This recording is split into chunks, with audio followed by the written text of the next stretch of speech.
Welcome back guys, I am Arav and you're watching Scratch Tech, and today I'll tell you how to create a paddle game in Scratch.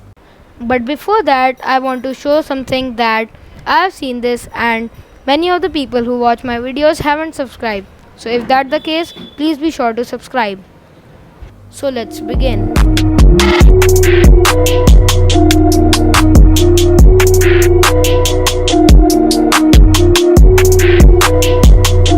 So first we have to choose a backdrop. I have chosen neon tunnel. You can take any backdrop you want. Now I will code for the ball. So go to events category and take out when green flag clicked. So I want the ball to just bounce when it is touching the edge.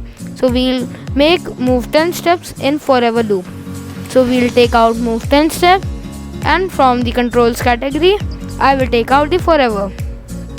So after experimenting a lot, I've got 3 blocks, and those blocks are touching edge, if on edge bounce, and turn 90 degrees. So I'll place them in order. Now take if then, if touching edge, then you can take out if on edge bounce and turn 90 degrees. So I wanted the ball to be in a random motion when it bounce on the edge. So first I will just take out if on edge bounce after it, and as you can see here that after movement steps, if on edge bounce, and if then, and inside it turn 90 degrees. Now you can see that I am just picking a random number which is 30 to 150 degrees, so that when the ball touches the edge it bounces and goes in a random location. Now as you can see here that when I will click on the green flag, you can see here that when the ball is bouncing, it is just moving. It is moving in random motion.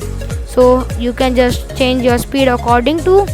I'll just select move 15 steps. As you can see here, the ball is moving in 15 steps speed. Then, so I will just delete the dot which I made for my experiment. So I wanted to see that in which direction the ball is pointing. Now you can see ball is working perfectly. And now I will do is I will just resize the ball because it's too large than I needed. Then so I'll again go to costumes and select the ball and resize it. So you can just drag these holders inside and the ball is resized. So I'll just do it a little larger, and as you can see, I will just again resize the paddle as I don't want the line inside it. So I will just delete the line inside it, and I will just increase the width of the paddle. Now you can see here after editing I got this paddle. So now what do I need is a sprite which will be at the bottom of the screen. So I want that if the ball touches it, which is the game over, so I just create a square and I need it to just end the game when it touches the bottom. So for the bottom line I have just created a line as you can see here, and you can just place it at the bottom of the screen. So first I'll take it a little up. Now you can see here that it is coming on the screen, and on the stage you can just place it below. As you can see here, I placed it below.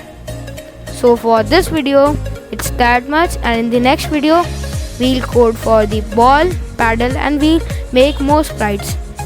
So keep watching Scratch Tech. If you like the video, please like, share, subscribe to my channel. Thanks for watching.